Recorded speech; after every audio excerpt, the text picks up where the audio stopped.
नमस्कार शिक्षक साथी, जैसे कि आप सभी को पता था कि सक्षमता परीक्षा हो जाने के बाद, रिजल्ट आने के बाद अब जल्द ही काउंसलिंग की प्रक्रिया की तिथि आपको मिल जाएगी। लेकिन जिस तरह से न्यूज अखबारों के माध्यम से यह खबर मिल रही है कि नहीं मिली अनुमति, चुनाव बाद होगी काउंसलिंग। आज का ये पेपर के हेडलाइन है, जो कि आप देख सकते हैं कि चुनाव आयोग का अनुमति नहीं मिला और ऐसे में अब जो आपकी सक्षमता परीक्षा से रिलेटेड जो काउंसलिंग होनी थी,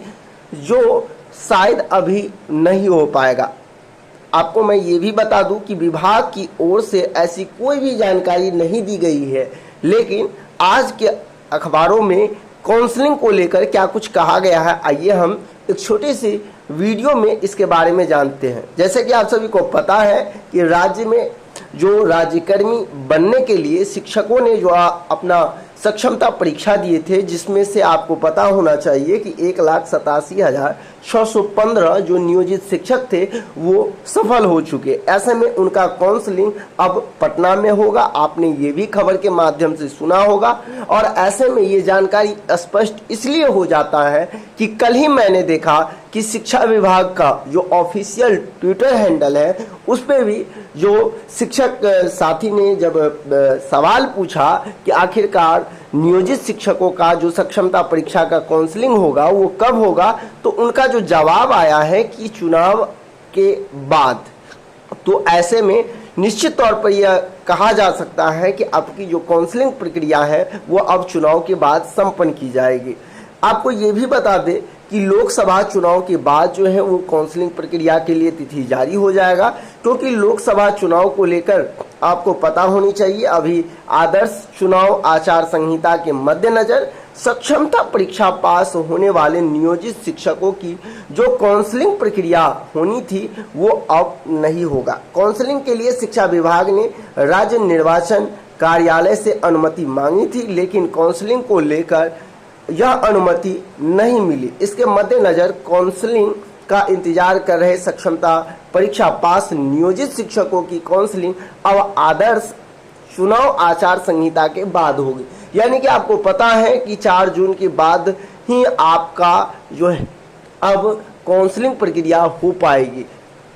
क्योंकि 4 जून तक जो है चुनाव की प्रक्रिया होगी और ऐसे में 4 जून के बाद ही आपकी काउंसलिंग प्रक्रिया हो पाएगी। यदि इससे पहले चुनाव आयोग ने यदि इस पे अनुमति दे देती तो निश्चित तौर पर आपका काउंसलिंग प्रक्रिया शिक्षा विभाग पहले ही करवा लेते। लेकिन आपको पता होनी चाहिए जैसे ही काउंसलिंग प्रक्रिया स्टार्ट होगी, यह अनुमान पहले ही लगाया जा रहा था कि अभी नियोजित शिक्षकों का काउंसलिंग प्रक्रिया नहीं होगी। कारण ये है बिहार के तमाम जितने भी शिक्षक साथी हैं वो कहीं ना कहीं जो पुरुष शिक्षक साथी है उसमें यदि देखा जाए तो 90% शिक्षक जो है वो चुनाव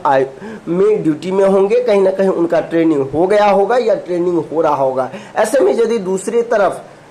इसकी अनुमति दे दी जाती और यदि काउंसलिंग की प्रक्रिया शुरू कर दी जाती तो कहीं ना कहीं इधर जो हमारा चुनाव है वो कहीं ना कहीं उस पर एक प्रभाव पड़ सकता था और हो सकता है कि इसी को लेकर चुनाव आयोग ने सक्षमता परीक्षा काउंसलिंग को लेकर जो तिथि था, जो अनुमति था, वो शायद नहीं दिया होगा। विभाग की ओर से इस तरह की कोई जानकारी नहीं दी गई है, लेकिन ये भी बात है कि विभाग ने जिस तरह से आपने देखा होगा कि कहा गया था कि 15 से तो कभी 17 से आपकी काउंसलिंग प्रक्रिया स्टार्ट की जाएगी, उसके संबंध में अभी तक कोई भी गाइडलाइन जारी नहीं हुआ है। और जब अभी तक कोई गाइडलाइन नहीं जारी हुआ तो ऐसे में यह अनुमान लगाया जा रहा है कि अब आपकी जो काउंसलिंग प्रक्रिया होगी वो 4 जून के बाद ही काउंसलिंग का अनुमान लगाया जा रहा है। यानी कि शिक्षा विभाग 4 जून के बाद ही काउंसलिंग प्रक्रिया भी करेंगे और साथ ही साथ आपको ये पता होगा कि काउंसलिंग के बाद जो नियुक्ति पत्र दिया जाएगा और उसके बाद जो आपका विद्यालय आवंटन होगा वो सारी प्रक्रिया 4 जून के बाद होगा। तो ऐसे में जब ये पूरी प्रक्रिया 4 जून के बाद होगा तो हम निश्चित तौर पे कह सकते हैं पूरे के पूरे जून और जुलाई आपका स्कूल आवंटन तक जुलाई में ही हो सकता है। जून में आपका विद्यालय आवंटन संभव नहीं है, क्योंकि लगभग 15 से 20 दिन आपकी काउंसलिंग प्रक्रिया चलेगी और काउंसलिंग प्रक्रिया के बाद ही आपका विद्यालय आवंटन संभव हो पाएगा। ऐसे में निश्चित तौर पर कहीं ना कहीं जो शिक्षक साथी यह सोच रहे थे कि जल्द ही हमें काउंसलिंग हो जाएगा और काउंसलिंग के बाद हमें जल्द ही नए विद्यालय आवंटन हो जाएगा तो कहीं ना कहीं उनको अभी इंतजार करना होगा। सक्षमता परीक्षा पास नियोजित शिक्षकों की काउंसलिंग के बाद चयनित जिलों में पोस्टिंग की जाएगी। चूंकि अभी आपका काउंसलिंग हुआ नहीं है तो आप जिस विद्यालय में बने हैं अभी उसी विद्यालय में रहेंगे। योगदान की तिथि से ही शिक्षक का जो पद नाम है वो भी बदल जाएंगे, यानी कि अभी आप नियोजित शिक्षक हैं तो जैसे ही आप योगदान कर लेंगे, अपने नए विद्यालय में ज्वाइन कर लेंगे तो फिर आप विशिष्ट शिक्षक कहलाएंगे। जैसे ही आप विशिष्ट शिक्षक हो जाएंगे तो इसके साथ ही आप राज्यकर्मी बन जाएंगे और आपका जो वेतन है वो उसी के अनुसार से बनना स्टार्ट हो जाएगा। तो ये कुछ न्यूज था सक्षमता परीक्षा को लेकर, जो काफ़ी समय से आप सभी यह इंतजार कर रहे थे कि आखिरकार विभागीय तौर पर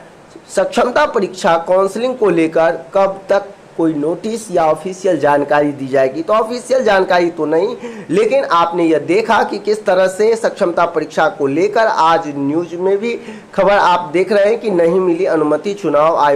चुनाव के बाद होगी काउंसलिंग। तो ऐसे में अब कहीं ना कहीं 1,87,615 शिक्षकों को अब इंतजार करना होगा और उनकी जो काउंसलिंग प्रक्रिया होगी वो अब 4 जून के बाद ही संपन्न हो पाएगी। शिक्षा विभाग 4 जून के बाद जो है सक्षमता परीक्षा को लेकर ऑफिशियली तौर पर नोटिस कुछ जारी कर सकते हैं। अब यह देखना होगा कि शिक्षा विभाग जो है वो काउंसलिंग के लेकर फिर भी कुछ जानकारी अपडेट देते हैं या नहीं देते हैं। लेकिन जिस तरह से कल का ट्वीट किया गया है इससे यह स्पष्ट है कि अब शिक्षा विभाग जो है कहीं ना कहीं 4 जून के बाद ही काउंसलिंग को लेकर विचार कर रहा है और 4 जून के बाद ही आपकी काउंसलिंग प्रक्रिया संपन्न की जाएगी। जिसका सबसे मुख्य वजह मैंने पहले ही आपको बता दिया कि चुनाव में बहुत सारे शिक्षकों का जो है वो ड्यूटी लगा है और ऐसे में ड्यूटी लगने के बाद जो है जब शिक्षकों की काउंसलिंग होगी तो निश्चित तौर पर कहीं ना कहीं अभ्यर्थी इधर जो हमारे शिक्षक साथी हैं उनको परेशानी हो सकता है और इसी को ध्यान में रखते हुए आपकी जो काउंसलिंग की प्रक्रिया है वो चुनाव के बाद संपन्न करने का हो सकता है निर्णय लिया होगा। लेकिन कहीं ना कहीं निश्चित तौर पर अब जो हमारे शिक्षक साथी हैं वो जल्द ही विशिष्ट शिक्षक बन जाएंगे, क्योंकि चुनाव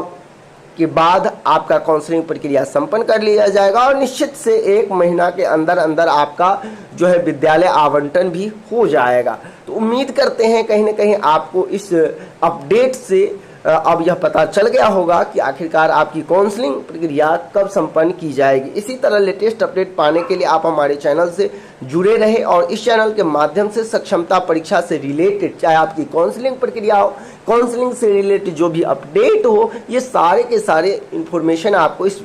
चैनल के माध्यम से मिलती हैं। तो यदि आप चैनल पे फर्स्ट बार विजिट किए हैं तो चैनल को सब्सक्राइब जरूर कर लिए। मिलते हैं नेक्स्ट वीडियो में, अभी के लिए बस इतना ही। बने रहे मेरे इस YouTube channel CTT success classes पे।